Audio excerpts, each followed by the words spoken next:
Probablemente a la pregunta de quién es la autora o autor de una obra responderemos que la persona que la firma. Parece una cuestión sencilla, pero si analizamos el concepto y los ejemplos de dilemas que nos encontramos en la historia del arte, veremos que no lo es.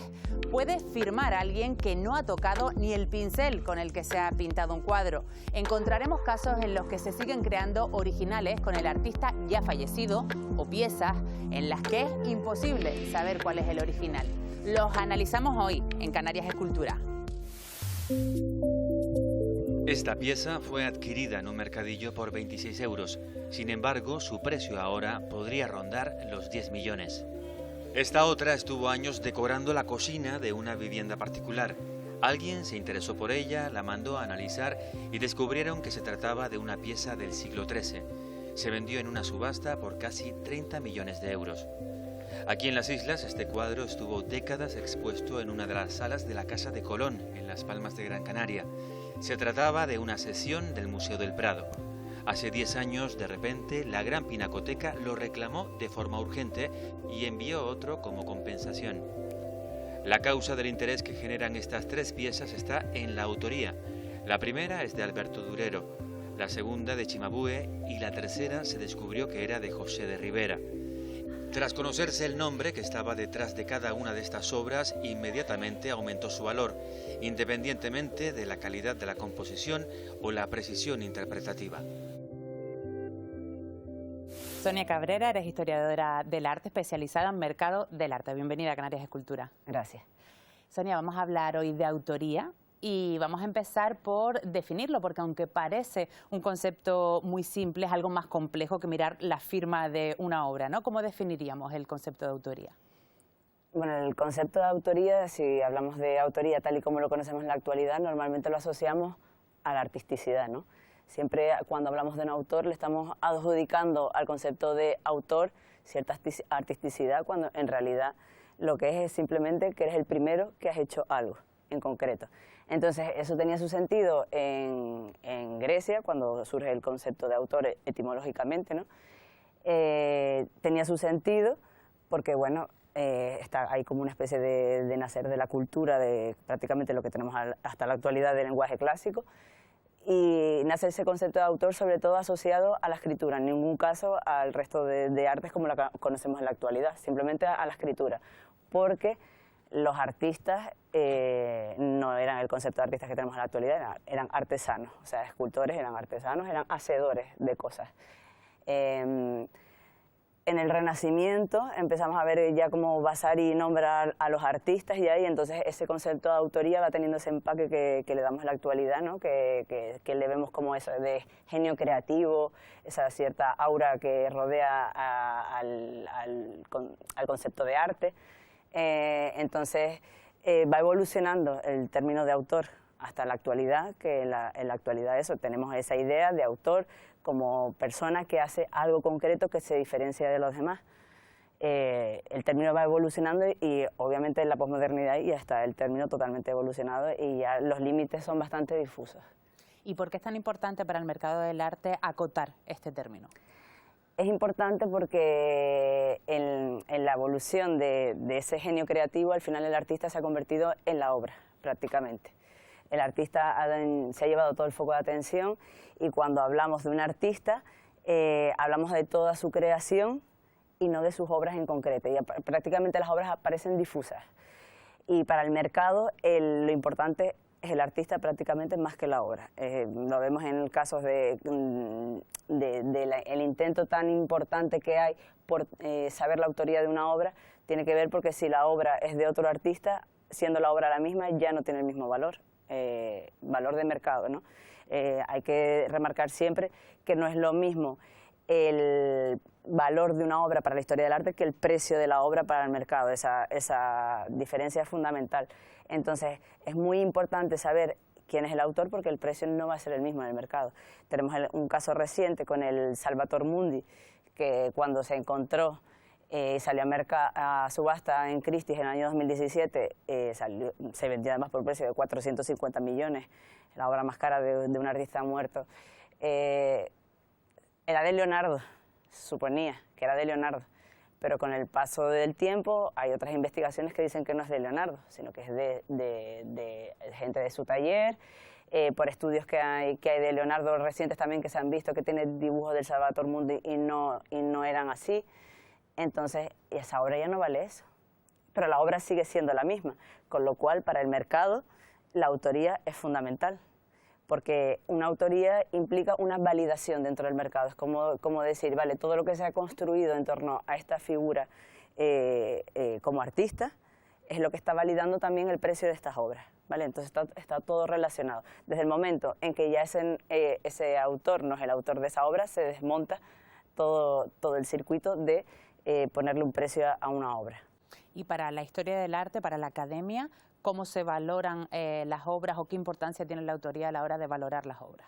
Un artista tiene una trayectoria y un artista es como cuando me preguntan a mí, ¿no? En el mercado, ¿quién pone el precio? ¿No? Pues eso es muy subjetivo. El precio lo pone el mercado, o sea, la respuesta se retroalimenta. Para la historia del arte, evidentemente hay una trayectoria, hay un peso, hay un momento histórico en el que ha surgido esa pieza, en el que se ha movido ese autor, otros autores con los que se ha relacionado. ¿Qué ha generado y por qué es importante ese autor? O sea, casi todos los autores que aparecen en la historia del arte, casi todos, aparecen por algo en concreto.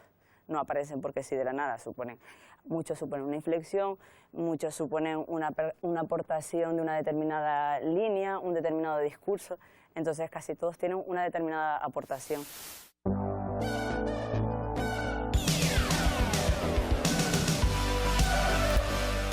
Sabemos que la autoría pertenece al artista que concibe la idea y que es partícipe, en mayor o menor medida, del proceso creativo. El autor tiene que estar ahí pendiente de ver que eso funcione y tiene que dar el visto bueno final, eso es obvio, ¿no? Pero sí es cierto que se considera que tiene la autoría la persona que tiene la idea intelectual, la persona sin cuya idea no podría ser posible hacerse eso, ¿no? Decenas de personas que fabrican, muy similar a como hace un diseñador de moda. Un diseñador de moda no cose los vestidos. Pese a esto, existen conflictos. Por ejemplo, el escultor francés Daniel Duret reclamó ante los tribunales los derechos de algunas de las obras de Mauricio Cattelan, entre ellas Him, esta escultura hiperrealista de Hitler arrodillado que alcanzó la cifra de 17 millones de dólares. La demanda la ganó Cattelan porque se entendió que el artesano podía ser sustituido por otra persona. Otro artesano hubiera podido hacer el mismo trabajo, pero la idea sin la idea de Cattelan no se podía haber hecho la obra. En España, la artista japonesa Fumiko Negishi reclamó la autoría de 221 obras del pintor Antonio de Felipe. La creadora mantenía que en ocasiones el artista apenas le daba indicaciones sobre las obras a realizar. En este caso se entendió que la pintora que había trabajado para el artista había intervenido en las obras de manera creativa. O sea, no se había limitado solamente a hacer lo que el artista le decía, sino que de alguna manera había aportado cosas, y en ese caso la pintora ganó la demanda. Límites que pueden resultar confusos, aunque hay una certeza. Si la obra no funciona o es mala, la carrera que se hunde es la carrera del artista, no es la carrera del trabajador. Entonces el artista es el que arriesga y por tanto es el que asume la autoría total. La autoría es crucial cuando se habla de los grandes artistas de la historia del arte. Este ex homo, atribuido a un discípulo de José de Rivera, iba a ser subastado en España por 1.500 euros. Cuando una experta italiana alertó de que podía tratarse de un Caravaggio, la subasta se canceló inmediatamente. Y si se acredita que el pintor es Caravaggio, el mismo cuadro puede alcanzar en el mercado hasta los 150 millones de euros. Y es que sí, el mercado del arte posee sus propias reglas y la primera es asignar la autoría.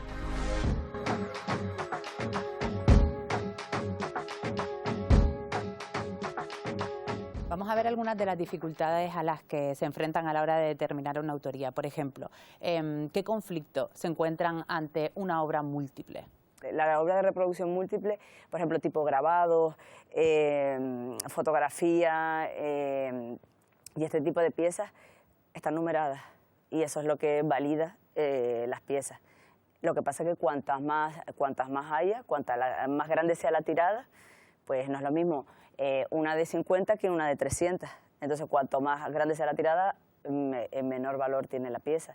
Normalmente, incluso cuando se saca la última de la tirada, se intenta romper el original o hacerle una marca o hacer algo para que diga, a partir de aquí ya no hay nada más, y lo que hay en el mercado entonces no tiene valor, ¿vale? Entonces, los artistas lo que hacen con la obra de arte múltiple es validarla de esa manera. Ahora mismo ya dijo Walter Benjamin que estamos en la era de la reproductibilidad múltiple, y entonces ya el autor queda difuminado, la obra está al alcance de cualquier persona, todos podemos manejar eso porque se repite tantas veces que es imposible controlarlo. Pero si nosotros queremos introducir eso dentro del mercado del arte, pues tenemos que tener claro que determinadas son las que están numeradas, son las que se consideran la pieza artística. Estamos hablando incluso de piezas que se están vendiendo como originales cuando nunca ha intervenido para nada el autor o la autora de esa obra, ¿no? Eso es una paradoja que también que se da en estos casos con la autoría. ¿Cuántos grabados de Goya hay? Es que incluso todavía en el mercado hay un montón de grabados de Goya que están numerados correctamente, o sea, que puedes ir a galerías de arte en Madrid que te venden grabados de Goya y son de tiradas verdaderas, o sea, no son invenciones, son de tiradas que se hicieron en su momento, que la plancha, pues Goya trabajó sobre esas planchas y hay X tiradas, y todavía hay grabados de Goya en el mercado con esos números de tiradas.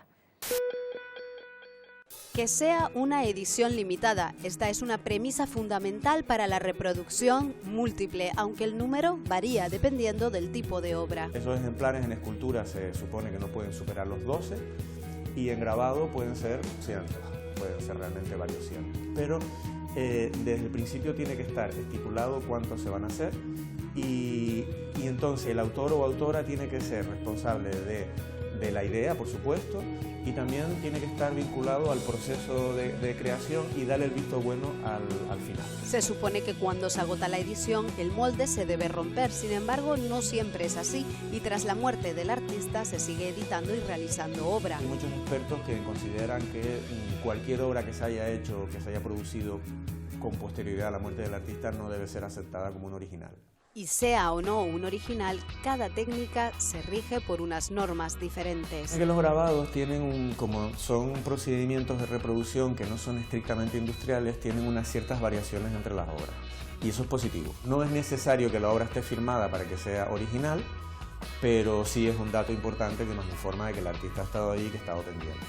Sobre todo con las obras de los grandes artistas hay mucho fraude, ¿no? Muchos de los grabados de Dalí han superado el número estipulado y eso cuestiona la autoría. Lo mismo ocurre con las litografías de grandes autores como Andy Warhol. En términos generales se supone que cuando se introducen herramientas de reproducción mecánica, estilo litografía o imprenta y tal, no debemos estar hablando ya de obras de arte, sino de reproducciones. Incluso aunque esas reproducciones estén firmadas por el artista. Entonces, eso ya no se considera habitualmente obra de arte. Lo que pasa es que sí es cierto que muchos artistas buscan precisamente el proceso mecánico como una forma de transgresión de precisamente todas estas normativas que existen. Pese a que todo pueda ser cuestionado y las normas cambien según los contextos históricos, estas premisas ayudan a conformar de forma fidedigna y con criterio generalizado la trayectoria de los artistas. Las nuevas tecnologías también están abriendo nuevos conflictos, ¿no? Nuevas dificultades en la autoría, nuevas preguntas que tenemos que responder. Por ejemplo, una inteligencia artificial puede crear ahora mismo una obra desde cero. ¿Cómo abordamos el concepto de autoría en estos casos? Yo creo que, bueno, yo siempre digo lo mismo. Lo importante es que uno siempre sepa que no tiene por qué posicionarse, ¿no? Yo no tengo por qué opinar directamente. Yo considero que esto que está hecho por una inteligencia artificial, pues esto no es arte, o esto no lo ha hecho nadie, sino simplemente hay que ser permeable a que cuando se me presente una situación en la que yo pueda utilizar mi criterio y a través del criterio que yo tengo ya y el interés también que me despierte, pues poder formarme una opinión sobre algo, porque los límites ya están muy difusos, no hay o sea, cuando alguien además cuelga un trabajo artístico o de cualquier índole en la red, ya pierde totalmente el control sobre eso, porque jugamos con esos textos. Cojo un extracto de uno, lo pego en otro, voy configurando una especie de patchwork de texto, ¿no? El hipertexto, ¿no? El metatexto, ya estamos hablando de otros campos. Entonces, como la realidad es tan compleja y encima si metemos inteligencia artificial, arte NFT, podemos empezar a meter ahí en la era digital tantas cosas, que yo creo que lo interesante es no tener ni siquiera una opinión directa, sino conforme te vas encontrando diferentes casos, ir analizando, ir sacando conclusiones, porque, oye, a lo mejor es lo mismo, si hablamos de inteligencia artificial también podemos decir si es como si un niño pinta una cosa y yo lo veo fuera de contexto y a mí me encanta. Y dicen, no, pero es que lo ha hecho un niño pequeño, ¿no? Como esas dinámicas siempre de decir que el arte contemporáneo, ¿no? Que si la abstracción, ¿no? Que lo hace un niño pequeño. Pues pero es que yo puedo verlo y visualmente me puede encantar. Y luego ya yo puedo hacer las reflexiones que yo quiera sobre si es arte, no sé qué, pero puedo yo sentir cierta conexión con ese hecho creativo. Puede haber un trabajo de una inteligencia artificial que yo la vea, yo no sé a priori nada, sino tengo delante la obra y yo puedo sacar las conclusiones que quiera y luego ya, una vez sabido, pues reflexionar sobre el tema. La figura del estudio artístico no es nueva. Es habitual que muchos artistas trabajen una parte de su obra y permitan que sus aprendices, sus ayudantes, finalicen la tarea o al menos realicen las tareas más rutinarias. Históricamente, prácticamente todos los grandes maestros han tenido aprendices.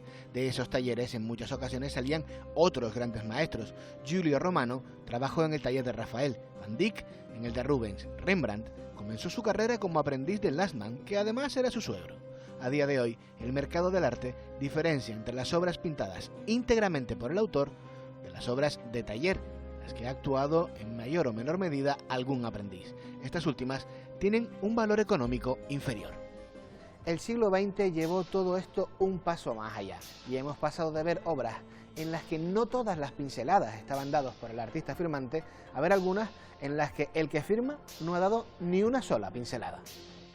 Damien Hirst, por ejemplo, famoso por exhibir un tiburón cortado en formol, tiene una famosa serie de cuadros de puntos de colores que produce a una velocidad altísima, prácticamente en serie. Él ha diseñado un código en el que cada color hace referencia a un concepto, y los trabajadores de su taller pintan los cuadros. En resumen, hay obras de Hirst en las que Hirst no ha puesto el pincel. Contemporáneo y de espíritus similares, Jeff Koons. Él diseña sus obras, como la réplica a tamaño gigante de un perro hecho con globos, y otra gente las ejecuta. Su serie de esferas azules, en las que sitúa esferas azules en réplicas de obras clásicas, son sus diseños, pero ni las réplicas ni las esferas las realiza él.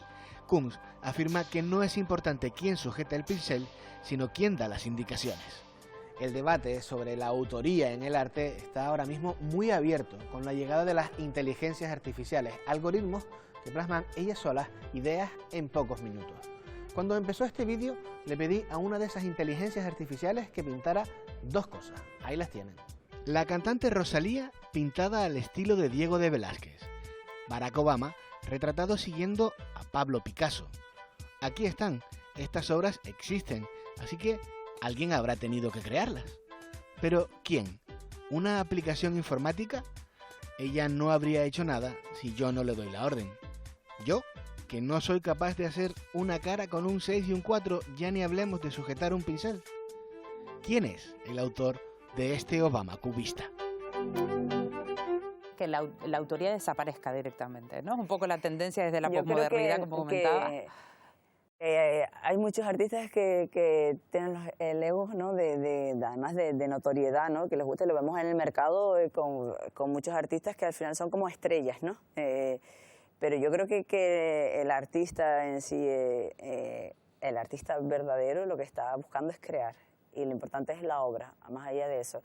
Lo que decíamos cuando Barthes a finales de los 60 habla de la muerte del autor, está diciendo es que hemos llegado a un punto que las referencias son tantas que el concepto de autor como creador primero de algo, porque el concepto viene de ahí, ¿no? De que creador primero de algo, hacedor primigenio, ya desaparece, porque es que las referencias son tantas que todo lo que yo pueda hacer viene en mi mochila, en mi subconsciente, en mi historia personal, que ha bebido de otras muchas cosas.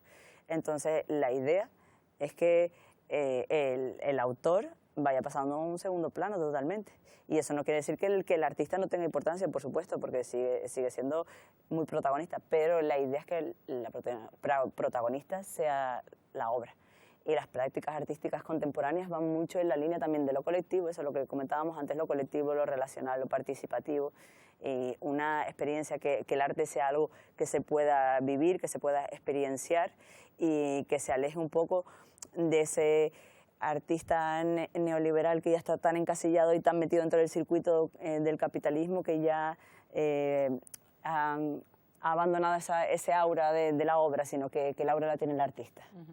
La tendencia en todas las artes va un poco por el trabajo en equipo, claro, también, ¿no? Hay intervención de muchas personas para llegar a un resultado. Sí, pues es que precisamente pues lo que hablábamos es que en el cine, por ejemplo, hay determinadas películas que sí nombramos al director porque es estrella, es artista, estrella.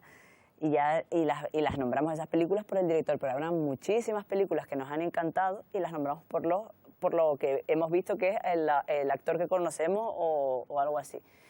Y otras vamos conociendo. Pero sin embargo, lo que comentabas, o sea, el cine es una obra de arte conjunta.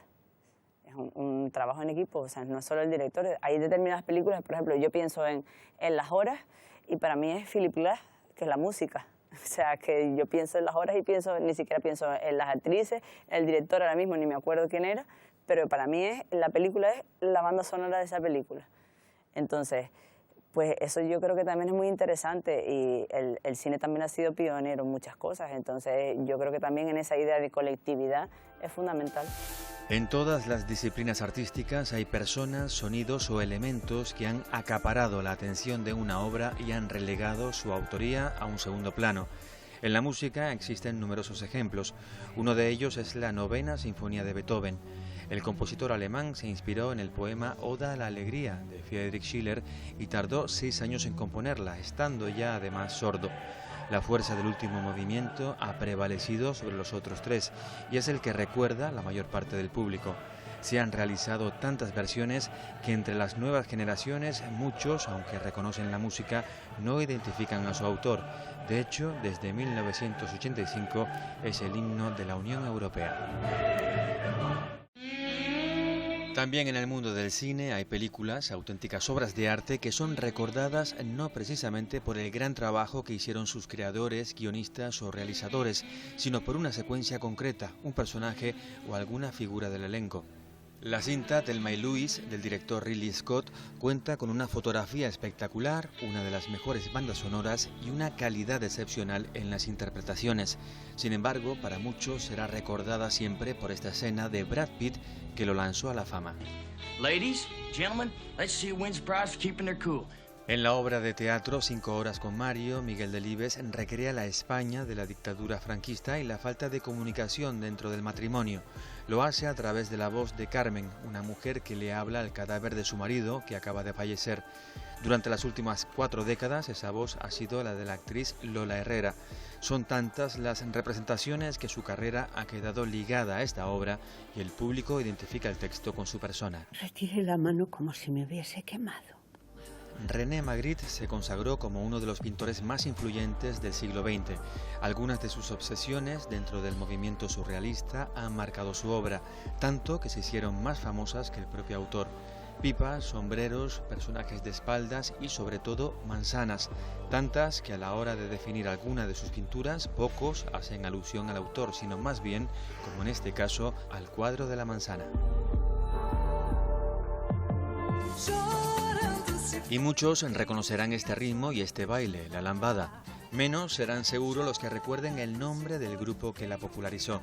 Se llamó Kaoma y quedó eclipsado por el propio videoclip y por los niños que lo protagonizaban.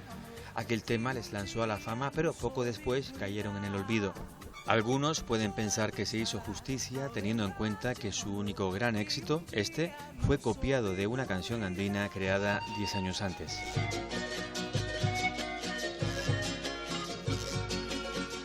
lo participativo, lo colectivo, lo relacional, todo eso es algo más actual porque se está intentando desmontar precisamente la idea de autoría, de ese genio creativo que es el origen de todo, porque se entiende que todo ya está creado, entonces todo lo que se vaya a hacer ahora no es tan nuevo. Entonces, obviamente hay luchas de ego siempre, pues esto es mío, esto lo hice yo, pero cuando es una obra colectiva se intenta que no haya un reconocimiento de un artista más que de otro, sino es un trabajo y hay un resultado, y eso es lo importante, no quién lo hizo ni... Pues Sonia, yo creo que este tema es muy amplio, daría para un par de programas más. Muchísimas gracias por estar hoy con nosotros y aclararnos un poquito más sobre este concepto. A ti, gracias.